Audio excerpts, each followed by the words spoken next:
And we're back. Okay, this is part 3. Anyway, you don't have anybody like that. You don't have anybody who's messing around and, we're good. Messing around and, being what is called a tank. A tank. You have magic users. Yeah, Breath of Fire was a very classical RPG, okay? People were in very defined roles, and that was fine with me, because, they worked, okay? They worked just fine. It was a throwback to the older style, and it's fine. Turn-based combat, things like that. Princes and princesses, all kinds of things. Dragons, come on, it was fine that way, Then I have like all, a bunch of good characters you can switch out and play as. Let's say a tank, come on. And the thing is, not only is it that way, they had a perfectly good opportunity for a tank. All right, there was this guy. Okay, the cat girl. The cat girl. She had character. There was a character. There was a character that she, when you first saw the cat girl, here's your first, I don't know about first mission, but your first real mission, I'd say, you were like, did practice stuff, running around and killed enemies. That stuff's fine. Running around in 3D and having turn-based combat, that's awesome. But you had, in this thing, you had this, what was it? You had, you had, the first original mission, first mission, after the guy I call the Great White Dope, who's basically the same size as Ryu, so he's not a tank. He basically was like, okay, here's the deal. I am slated to win. I'm slated to be better, to be the best. I'm slated to get promoted faster than you, man. Because basically, here's the deal. In this world, you got dragon powers are highly coveted. So it's like midi-chlorians. They're like midi-chlorians, basically. They'll test your blood when you're born and see, or something like that, and see what you got. So basically, here's the deal. I'll put it in terms that people can understand, that are easier to understand. A dragon, or easier to understand, okay?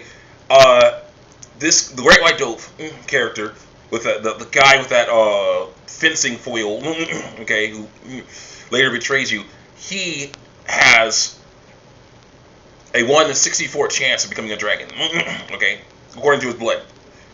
Your guy, Ryu, cool looking dude over here, with his blacks and his reds, he has a 1 in 1,257 chance of becoming a dragon. So basically, he's the lowest of the low. And that's good. That is a good thing for a good underdog hero to figure out. You got really work to make this guy do your stuff. But unfortunately, dragon powers are crap. So bad. That's the issue. I'm going to continue bringing it up. The dragon stuff, the main hallmark of the game, is crap. That's what ruined the game. Anyway, back to work. Anyway, okay, their first mission, they're going on a train. Beside this guy, they're on the train with a car with unknown cargo inside of it. They find out that cargo is Nina. Later they find out that cargo is Nina. But they're going on the train, minding their own business, and all of a sudden they see in the distance the cat girl riding on top of a giant creature. I'll call a good-sized creature. I'll call a Cyclops orc, because he's green-skinned. It has like a giant eyeball for a face. Okay, giant eyeball for a face. So basically, yeah, he's running at like 50 miles an hour. This dude's booking. He's able to keep up with the train.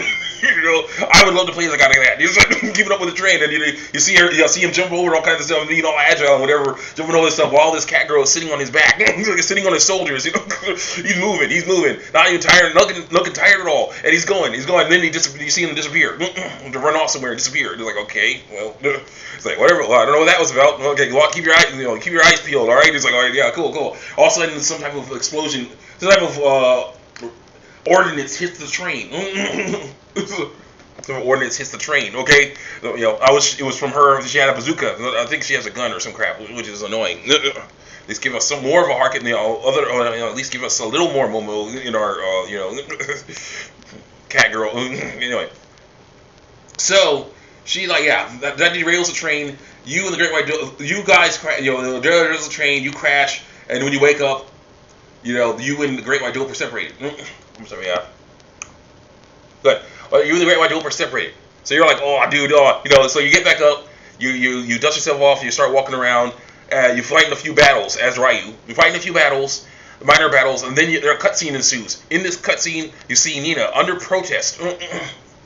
Yeah, under protest, being carried away, struggling with all her might, which is not really much, but just struggling nonetheless.